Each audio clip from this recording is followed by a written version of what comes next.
Bom, obrigado a vocês pelo convite. Eu sou Adriano Janturco, professor de Ciência Política e coordenador do curso de Relações Internacionais do IBMEC, de BH.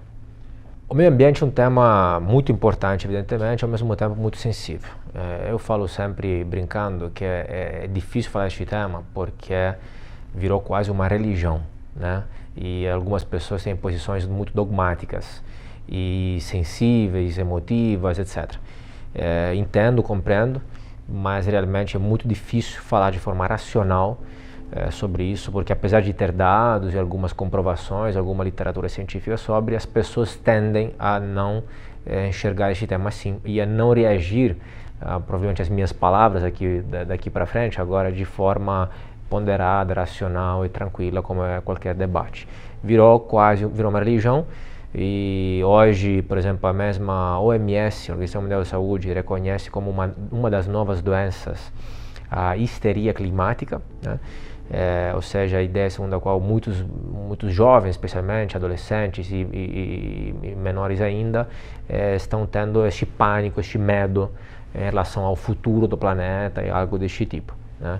Então, realmente, isso virou já uma doença reconhecida pela Organização Mundial da Saúde. Isso para dizer quanto é emotivo, etc. Dito isso, é nosso dever tentar fazer um pouco esclarecer um pouco, né? Então, existe um debate, existem visões diferentes, tanto sobre a descrição dos problemas, das questões, quanto para propostas e soluções. E acredito, então, meu ponto de vista aqui é que existem também soluções diferentes daquelas mainstream divulgadas, especialmente na mídia, mais que na ciência, soluções de mercado, voluntárias, espontâneas, que podem, talvez, se não resolver tudo, talvez resolver bastante coisa, vários problemas, né? E, especialmente, eu diria que 4 grandes coisas que mostram isso são o conceito da tragédia dos comuns, a Revolução Verde, que é um fenômeno que aconteceu, uma série de fenômenos, na verdade, que aconteceram no século passado, a ideia da curva de Kuznets, que mostra que depois de um certo ponto de desenvolvimento, de progresso econômico, de PIB per capita, basicamente, na verdade, as coisas voltam a melhorar. E casos concretos, específicos de inovações, tecnologias que ajudaram, melhoraram o meio ambiente, algumas coisas específicas que melhoram, ajudam hoje no presente e que provavelmente vão fazer também a mesma coisa no futuro. Então, olha, muitos dos problemas ambientais derivam do fato que muitas vezes em cima dos recursos ambientais não são bem estabelecidos os direitos de propriedade. Isso já foi reconhecido em 1968 com o conceito chamado tragédia dos comuns, pelo economista Harding, que mostra basicamente o que? Tem uma foto interessantíssima, que mostra uma foto de uma parte da África tirada de um avião, que mostra uma grande parcela de terra, toda queimada, meio destruída, não muito bem cuidada, e ao interno dela um recorte com uma cerca, tudo verde, bem cuidadinho, bem organizado, etc. E o que gerou isso? A grande terra queimada e não cuidada era de propriedade pública estatal, enquanto a propriedade verde era de propriedade privada. Por que isso acontece? Isso já foi notado até em 1832 pelo Lord Lloyd, que se perguntou na Inglaterra por que o pasto e as vacas e o gado das áreas das terras privadas era melhor, enquanto aquele das terras em comum era exatamente não cuidado e era pior.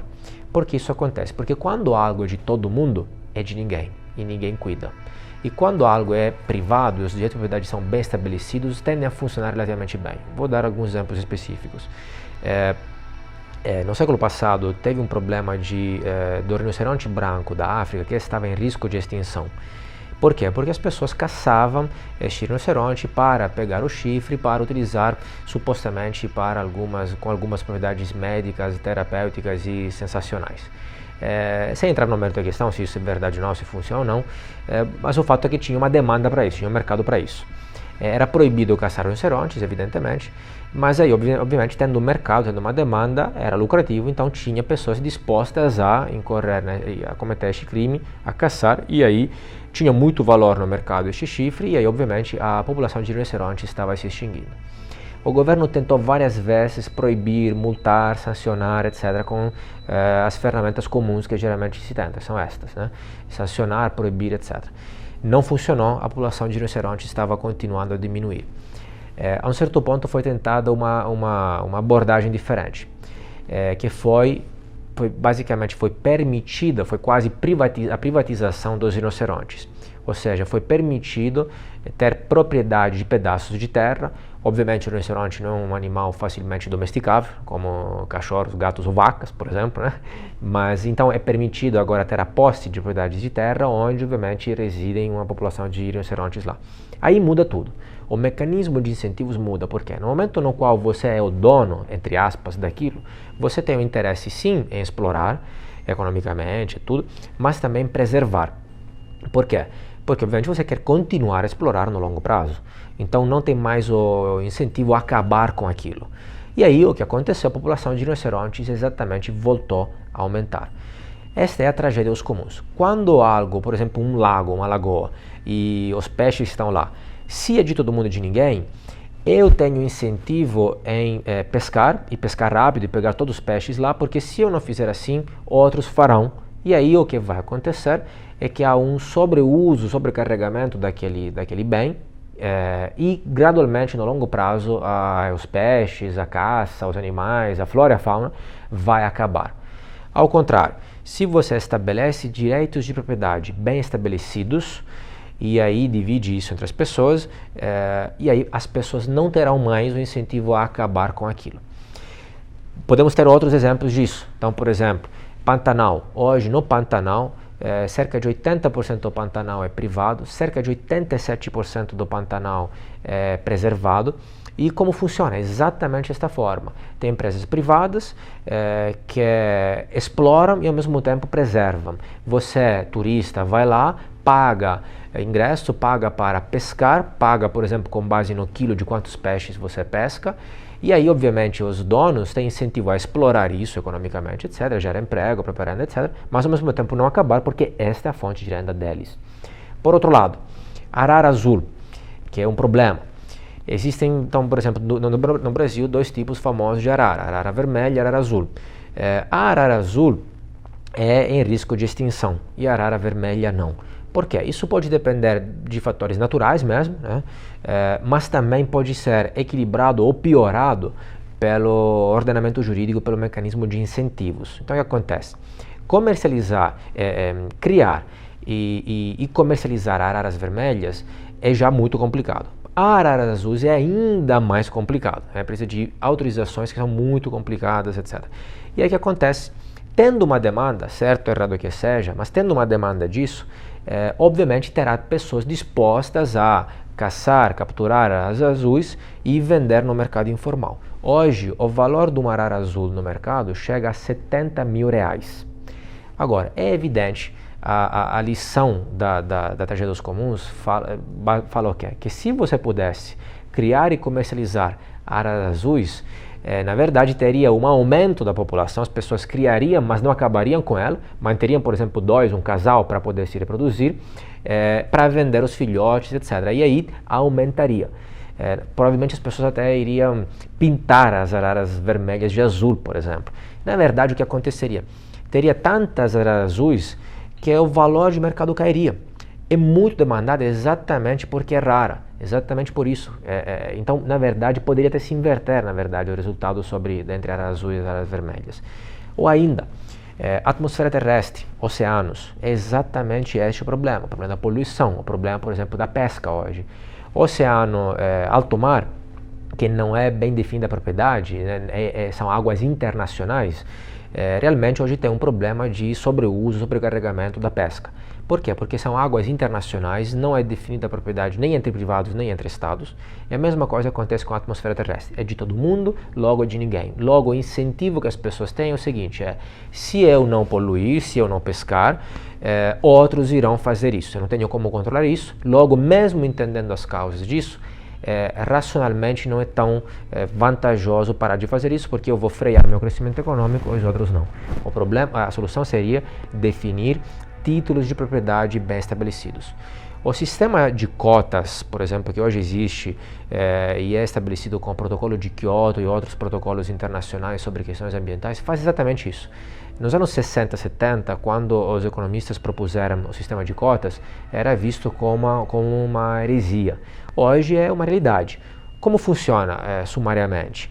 Os países têm uma cota para poder poluir, um nível máximo para poder poluir. Se alguém polui a mais disso, tem que pagar. Então você pode comprar cotas eventualmente de países que podem, por exemplo, aceitam poluir menos, você pode comprar cotas. É basicamente o que é? É o direito internacional, é a política que tenta imitar o sistema de mercado para amenizar um problema de poluição. Quando a fauna não é um recurso econômico comercial, as coisas pioram, na verdade. Um exemplo disso são as vacas na Índia. Todo mundo sabe, na Índia, por motivos religiosos, a vaca é um animal considerado sagrado, então não se pode comer vaca. Então não é um bem considerado econômico, não é um recurso econômico, não é comercializado e comercializável. E qual então o destino das vacas na Índia? As vacas andam magrelas na rua e são uma fonte de doença e epidemia ao ponto de representar um problema de saúde pública, porque contagiam doenças para as pessoas e são um custo então para o país. Ao contrário, isso por quê? Porque não são um bem econômico. Então, quando algo não é um bem econômico, o destino não é, na verdade, ficar lindo, lindinho, florescendo, prosperando, etc., intocável, etc., mas é talvez vagabundar na rua, etc. e tal, de uma forma não exatamente tão linda como algumas pessoas pensam. O mesmo panda, que é o emblema do ambientalismo, do animalismo de forma geral, etc. Hoje existem poucos pandas, evidentemente, no mundo, só existem panda na China, só a China tem panda, e existe uma economia dos pandas. Os pandas são protegidos, evidentemente, por questões éticas, ambientais, etc., mas também por questões econômicas, porque os pandas hoje são economicamente sustentáveis. O panda dá lucro. Cada panda dá $1 milhão por ano de lucro para a China. Porque como? Em visitas aos parques, ao zoológico, em filmes, documentários, pelúcias, gadgets, camisetas e bonés, etc.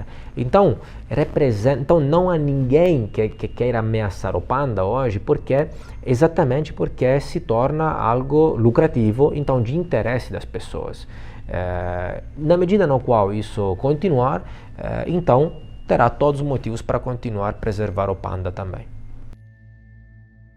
Exatamente.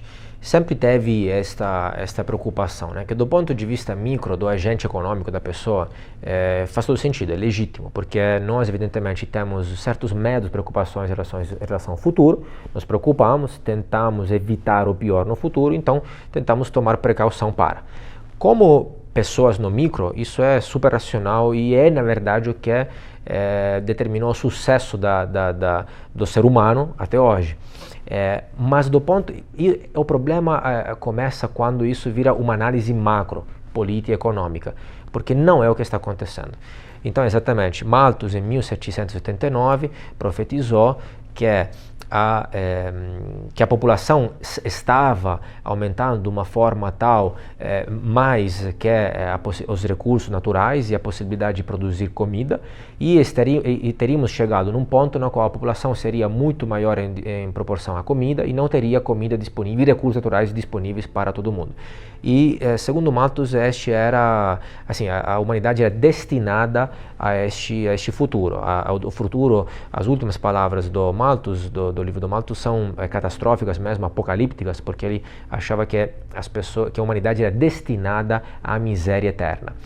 Este medo voltou no tempo, né? Nos anos 60, 70, teve vários livros, o mais famoso deles foi o Population Bomb do americano Harrich, que falava exatamente a mesma coisa, que a população estava aumentando de forma exponencial, enquanto os recursos naturais e a comida de forma aritmética linear. em que não teríamos chegado num ponto no qual não basta mais um planeta, não basta mais a comida, a água, etc., recursos naturais para abastecer o mundo inteiro. Não aconteceu. Aconteceu sempre o contrário. Malthus e Heriot foram confutados também por economistas, outros intelectuais e pesquisadores, mas muito mais pela sociedade, pelas pessoas comuns que inovaram, inventaram tecnologias que melhoraram a produtividade e aumentaram a produção de comida e recursos naturais.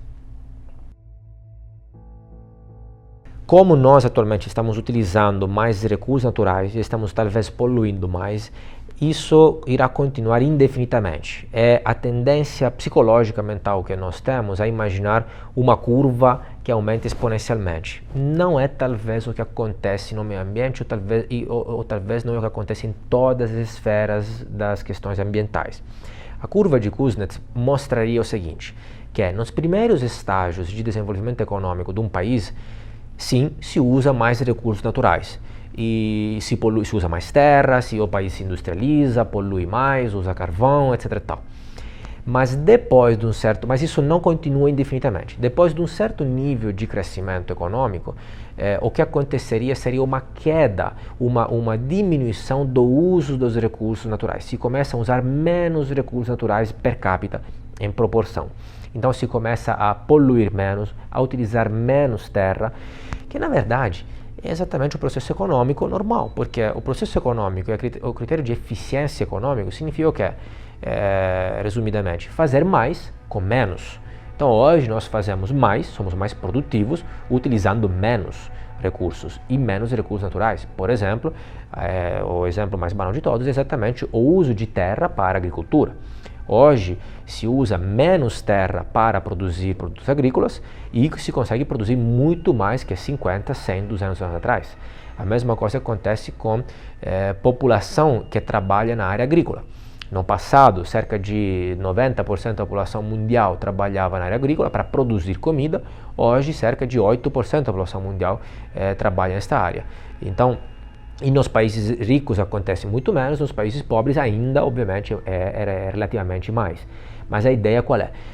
Ganhos de produtividade nos permitem fazer com que se produza mais comida, utilizando menos terra, menos recursos naturais. Isso aconteceria, a ideia é, em torno de $5.000 de renda per capita anual.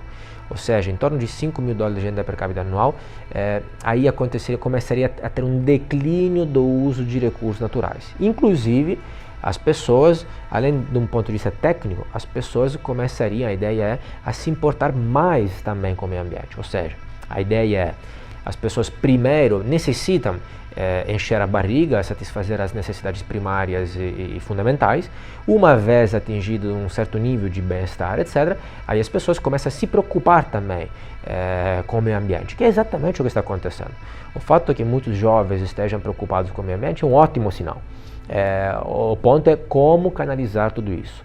Então, a curva de Kuznets parece se aplicar muito bem a algumas questões específicas, por exemplo, a questão do desmatamento, a questão da água, da questão da poluição do ar, do DDT, do dióxido de sulfato, do nitrogênio e de alguns clorofluorocarbonatos. Talvez não se aplica a tudo, mas algumas questões parecem se aplicar bastante bem. Vários fenômenos têm o mesmo comportamento da curva de Kuznets. Por exemplo, diabetes tem o mesmo comportamento, saúde dental, mortes em acidente de trânsito de moto, afogamento de crianças. São todos problemas que nos países pobres estão poucos presentes, nos países de renda média estão muito presentes e depois que o país volta a crescer, continua crescendo, nos países ricos está pouco presente. Por quê? Banalmente, na medida na qual um país é pobre, obviamente as pessoas se alimentam, comem pouquíssimos doces de açúcar. Na medida na qual o país começa a crescer, as pessoas têm acesso a doces de açúcar, começam a consumir muito doces de açúcar. E aí aumenta a diabetes e aí diminui a saúde dental. Mas na medida na qual o crescimento continua, as pessoas passam a consumir menos doce, menos açúcar, e a ter mais dinheiro e mais consciência para cuidar da saúde dental, por exemplo. Mesma coisa acontece com mortos de moto em acidente de trânsito. Num país pobre, as pessoas não têm motos, basicamente, tem poucas motos. Num país de renda média, as pessoas começam a ter acesso aos primeiros veículos, especialmente motos de pequeno porte, de baixo custo. E aí, obviamente, os acidentes aumentam.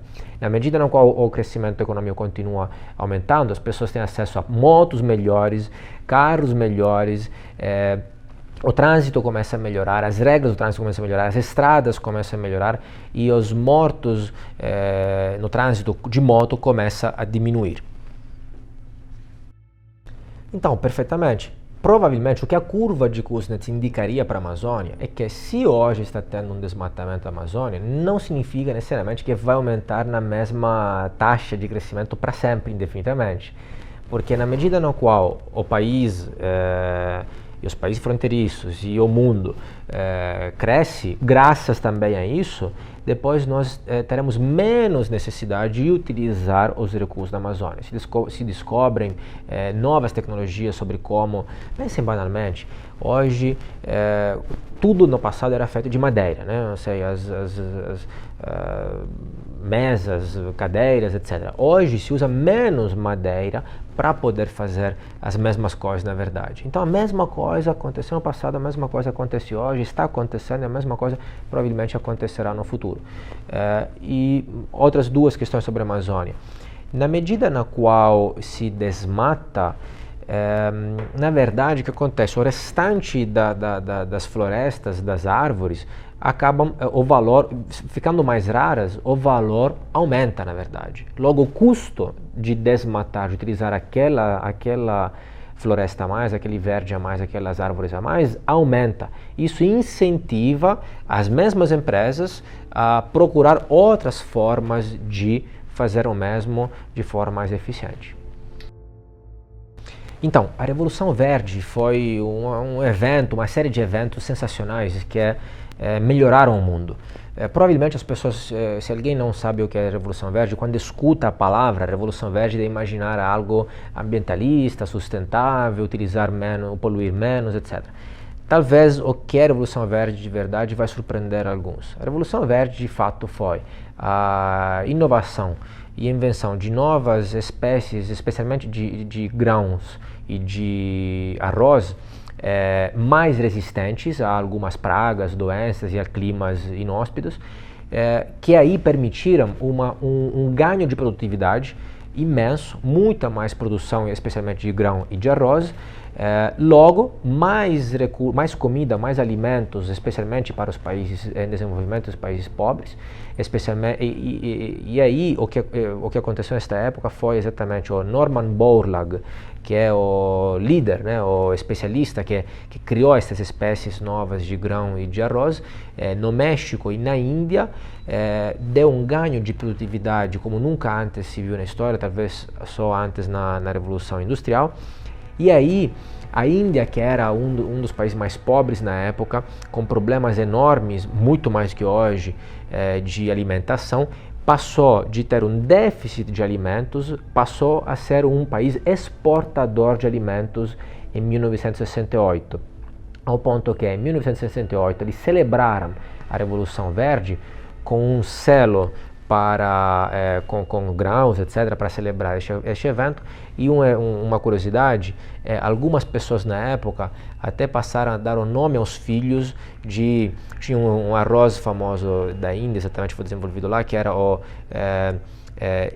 IR8, eles passaram a dar o nome aos filhos de IR8, celebrando o arroz diferente que permitiu tudo isso. Então o que? O uso extensivo de fertilizantes e pesticidas que permitiu ganho de produtividade, produção em massa e permitiu muitas mais pessoas de viver. Eu entendo que fertilizantes e pesticidas, imediatamente, quando as pessoas escutam essas palavras, remete a algo de negativo, de nocivo à saúde, etc.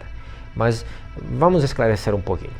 Fertilizante e pesticida significa o quê? Fertilizante para poder a planta crescer mais rapidamente, mais forte, etc., etc., e poder produzir mais. né? E pesticidas, apesar de ter o sufixo cida, não é homicida, é pesticida, ou seja, o escopo, o objetivo do pesticida é matar doenças, germes e pragas que atacam as plantas, para defender as plantas. E na verdade é isso que permitiu um aumento de produção como nunca antes na história e poder alimentar muitas mais pessoas. Nos anos 60, a população mundial estava em torno de 3 bilhões de pessoas. E foi exatamente graças à Revolução Verde que hoje pode ter cerca de 7, 8 bilhões de pessoas. Teve um aumento populacional exatamente graças ao fato que a Revolução Verde permitiu um aumento em massa dos alimentos e permitiu alimentar mais pessoas e melhor as pessoas. A malnutrição ainda é uma realidade, mas é uma taxa, caiu, despancou numa taxa incrível, exponencial a partir daquela época. E hoje, talvez para responder a sua pergunta sobre o que como pode ser uma revolução verde hoje, na atualidade no futuro, sem sombra de dúvida diria que são os transgênicos e organismos geneticamente modificados, né? Que de novo, na verdade, seria como a fase 2 da Revolução Verde, né? Ou seja, nós inventamos uma tecnologia para proteger as plantas das pragas, das doenças, para poder produzir mais, etc. Agora nós inventamos já plantas que nem precisam ou não precisam tanto de pesticidas e fertilizantes, feito em laboratório, que pode crescer mais rapidamente, produzir mais e ao mesmo tempo não precisa de pesticida para ser protegido. Organismo geneticamente modificado não é uma novidade, sempre existiu.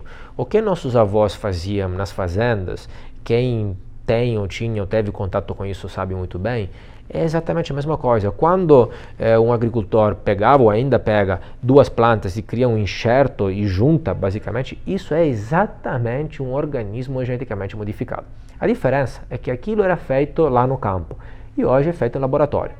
Isso talvez espanta algumas pessoas, porque remete a alguma ideia tipo comida Frankenstein, e quando nós vemos alguém de jaleco branco, laboratório, um ambiente frio, parece algo artificial. Na verdade, é muito mais controlado, é feito com muita mais competência, tem anos e anos de estudos. Um organismo geneticamente modificado não é produzido num laboratório escondido, nos bastidores de uma multinacional e jogado no mercado escondido para poluir o meio ambiente ou envenenar as pessoas. Tem milhares e milhares de testes que são feitos, todas as autoridades sobre questões alimentícias, como a Anvisa aqui no Brasil, ou Food and Drug Administration nos Estados Unidos, autorizam antes, ou fazem testes e autorizam antes para ir no mercado. Então é muito controlado isso. Até hoje, a literatura concorda plenamente que não houve, não tem nenhum caso de doença gerada pelos organismos geneticamente modificados. Eu sei que na mídia parece se falar muito disso. Eu sei que as pessoas têm medo, mas é um consenso em todas as revistas de ciências naturais e entre todos os especialistas. Tem poucos pontos de consenso. Este é um deles, que organismos geneticamente modificados aumentariam, não são seguros do ponto de vista da saúde e que aumentariam a produtividade ainda mais e poderiam resolver ainda mais o problema de fome e malnutrição ainda mais no mundo. Então, isso já acontece, na verdade, né? A coisa boa do mercado é que os empreendedores não precisam de muitos incentivos, precisam talvez não ter muitos obstáculos, né? que o Estado não atrapalhe estes incentivos normais, naturais de mercado. Isso já aconteceu no passado, teve o arado, basicamente foi uma inovação que aumentou a produtividade, lá no passado, a Revolução Industrial também fez isso, com várias máquinas, a Revolução Verde também fez isso, os transgênicos e geneticamente modificados também fazem isso, e eu posso dar uma série de outros exemplos de como isso está acontecendo.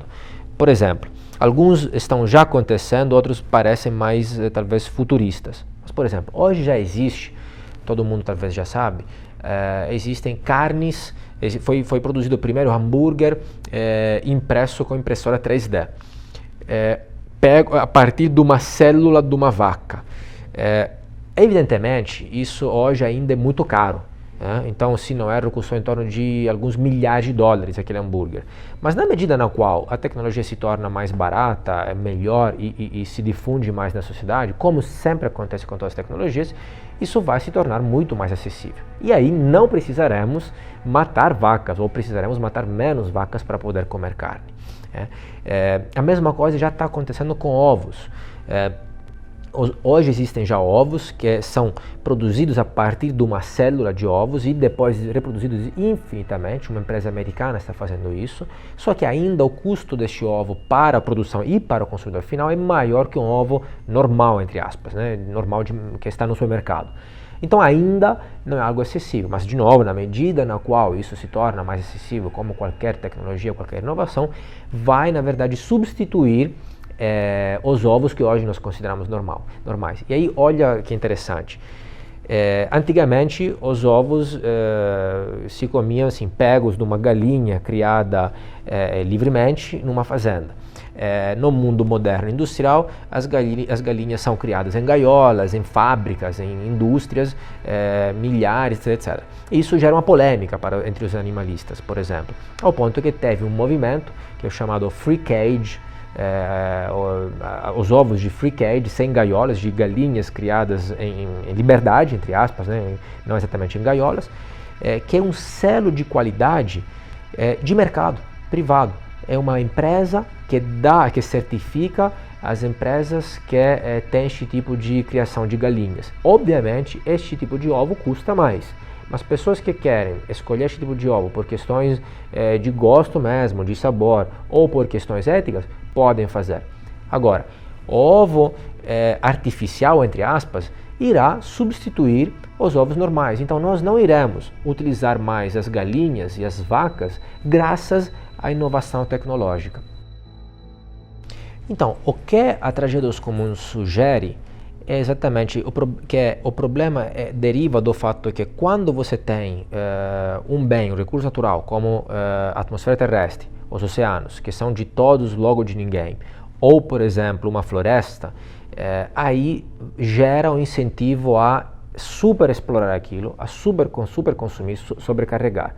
Se você pudesse dividir e estabelecer direitos de propriedade bem definidos, cada dono não teria o incentivo de acabar com aquilo, até de explorar, etc., mas até um certo ponto para preservar aquilo para poder continuar a explorar ele e os filhos dele.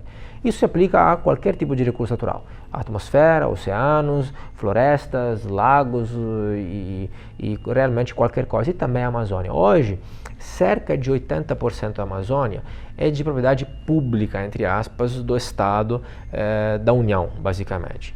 Enquanto, aqui mesmo no Brasil, já temos um caso de sucesso, que é o Pantanal, onde, ao contrário, cerca de 80% do Pantanal está em mãos privadas.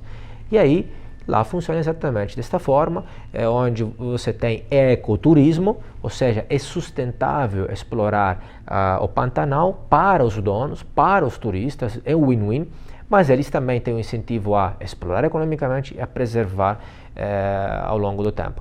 Em Singapura acontece algo similar. Singapura é um caso interessante porque está exatamente na mesma latitude que a Amazônia, então tem exatamente o mesmo clima, também tropical.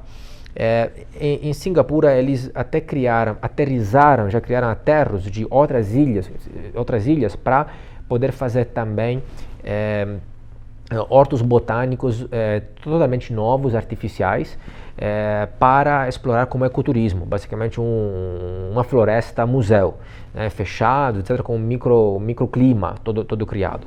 Isso é sustentável e lucrativo hoje. Por que Singapura consegue fazer isso? Porque, sendo um país muito menor, os incentivos são a explorar economicamente e a preservar também. Agora, o problema num país muito grande é que, às vezes, aquele recurso, aquela floresta, aquele recurso natural e recurso econômico poderia ser utilizado, explorado e preservado ao mesmo tempo, é jogado, utilizado como o quintal escondido do outro lado da casa, que ninguém vê da rua, e você deixa crescer o mato e não usa, não faz festas, não faz festas no quintal, não aproveita para ficar com os amigos, não explora economicamente, não cuida dele e deixa simplesmente crescer o mato. Por quê? Porque há onde pilhar outros recursos. Se a população de lá sofre com isso, porque não pode se desenvolver economicamente, para a capital central é um problema enorme. Ela vai tentar resolver isso reequilibrando a coisa, dando, por exemplo, a famosa Zona Franca de Manaus. Então a ideia é, vocês não podem explorar, deixa o quintal como está, deixa o mato crescer, em contrapartida eu te dou a Zona Franca de... Vocês aí não vão se desenvolver, não vão conseguir se desenvolver, em contrapartida eu te dou a Zona Franca de Manaus. Só que a Zona Franca de Manaus, evidentemente, gera outros problemas, porque é um subsídio indireto, né? E então desvia a economia do resto do país para a Zona Franca, especialmente do resto do norte para a Zona Franca, de Belém para Manaus, para nos entender, e é um player que atua, que faz lobismo para manter o Brasil muito protecionista, com um fechamento comercial absurdo. Porque, evidentemente, se o Brasil abrisse o comércio internacional, a Zona Franca de Manaus não teria mais vantagem comparativa. Existem muitos casos concretos de inovação e tecnologia que melhoraram o meio ambiente. Por exemplo, os ovos que citei antes, o hambúrguer que citei antes, ou, por exemplo, a mesma Revolução Verde que falamos, né, que melhorou, cuidou, assim, salvou várias vidas ao redor do mundo. Mesmo Norman Borlaug, em 1970, ganhou o Prêmio Nobel pela Paz exatamente por ter salvado várias vidas ao redor do mundo.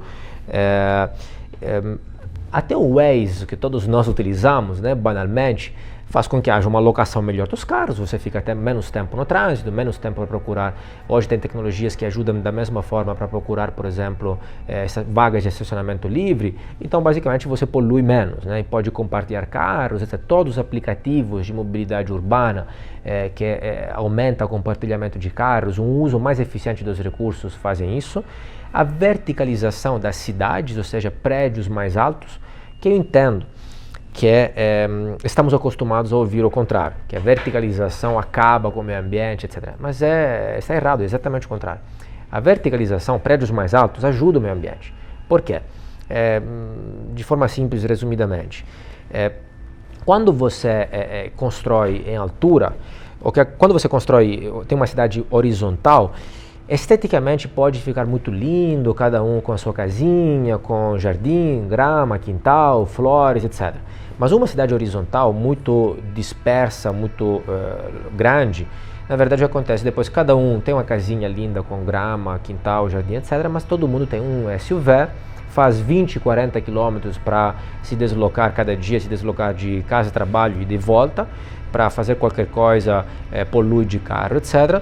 E, ao contrário, uma cidade mais vertical, o que faz? Você num prédio, você coloca junto, por exemplo, todos os custos, toda a tubação de gás, eletricidade, internet, água, etc. Isso reduz os custos, porque coloca tudo junto, reduz os custos de produção, o impacto no meio ambiente e o preço para o consumidor final. Ocupando menos espaço, menos terra, concretamente, você tem mais espaço para fazendas, área rural, campo, reservas, parques. Por exemplo, não é um caso que o maior parque do mundo, Central Park, está exatamente em Manhattan, inclusive, que é um dos lugares mais verticalizados do mundo. Inclusive, vale lembrar, Central Park é um parque privado, é público, é aberto ao público. Então, uma cidade mais vertical faz um menor uso de recursos naturais e um melhor uso de recursos naturais. Aí mais pessoas vivem perto do trabalho e aí podem se permitir ir a trabalho a pé, de metrô, de bicicleta, de bike, de patim e essas formas divertidas, modernas, etc. Que é exatamente o que acontece em Londres, em São Paulo, em New York, etc. Quando a cidade é horizontal, aí, obviamente, isso se torna menos acessível, mais custoso e quase ninguém faz. A inovação e a tecnologia ajudam o meio ambiente mais do que atrapalha. A frase que sintetiza isso é a ideia, às vezes vira até um slogan, a ideia, a frasinha, que é um pendrive salvou mais árvores que o WWF junto na sua história. Progresso econômico e preservação do meio ambiente não são contraditórios, muito pelo contrário. As duas coisas andam juntas. A curva de Kuznets mostra que nos primeiros estágios do desenvolvimento econômico se usam sim mais recursos, mas depois de um certo nível, isso começa a declinar, pelo mesmo processo de mercado de tornar o processo produtivo mais eficiente e também por uma sensibilização das pessoas que começam a se importar mais. Direitos de propriedade bem estabelecidos evitam a tragédia dos comuns, evitam sobreuso, sobrecarregamento dos recursos naturais. A tecnologia, a inovação faz com que nós utilizamos menos recursos naturais, nós ficamos menos ligados à natureza em si. Na verdade, é a mesma lógica econômica que faz isso, ou seja, a mesma lógica econômica, a ideia qual é? É fazer mais com menos. Então, fazer mais, produzir mais com menos recursos naturais, com menos impacto ambiental, com menos poluição, até o ponto de tornar a natureza inútil. O momento no qual nós conseguiremos tornar a natureza inútil, ou seja, produzir mesas, cadeiras sem precisar de árvores, produzir comida sem precisar de animais, como já a tecnologia hoje está começando a possibilitar, aí nós não utilizaremos mais a flora e a fauna mesmo. E aí poderá de novo florescer normalmente, etc. Eu sei que as pessoas têm muito medo e que a mídia parece relatar só casos negativos sobre o meio ambiente e as pessoas acham que o meio ambiente está piorando em todos os aspectos, mas nem todos os aspectos do meio ambiente estão piorando. Por exemplo, o mesmo petróleo, tanto criticado, tanto xingado como emblema assim, do vilão do meio ambiente, etc., por um lado, gerou algumas consequências não intencionais positivas. Vários estudos mostram que o petróleo salvou a vida das baleias e dos pinguins. Por quê? Porque antes do petróleo, parte da energia que a humanidade utilizava era carvão, claro, mas também gordura, graço de baleia, de pinguins, por exemplo, para as luminárias na estrada ou algumas outras coisas. Então, hoje, não se usa mais tudo isso. Então os pinguins e as baleias eram caçadas eminentemente por este motivo, para a gordura, para o graço, para poder utilizar para fins energéticos, coisa que hoje não existe mais, exatamente graças ao petróleo. O verde no mundo está aumentando. Hoje, o tamanho, o metro quadrado de verde no mundo, o tamanho das florestas no mundo voltou a crescer e voltou a ser maior aquele precedente à Primeira Guerra Mundial. As reservas naturais estão aumentando. A primeira reserva natural da história foi criada no terceiro século depois de Cristo, no Sri Lanka, foi o primeiro, foi um caso raro, evidentemente, foi uma inovação. Em 1900 tinha 0,03% da superfície terrestre que era reserva natural. Em 1930 isso chegou a 0,2%. Hoje 15% da superfície terrestre é protegida de alguma forma. Isso é muito. E a ideia é que isso continue aumentando.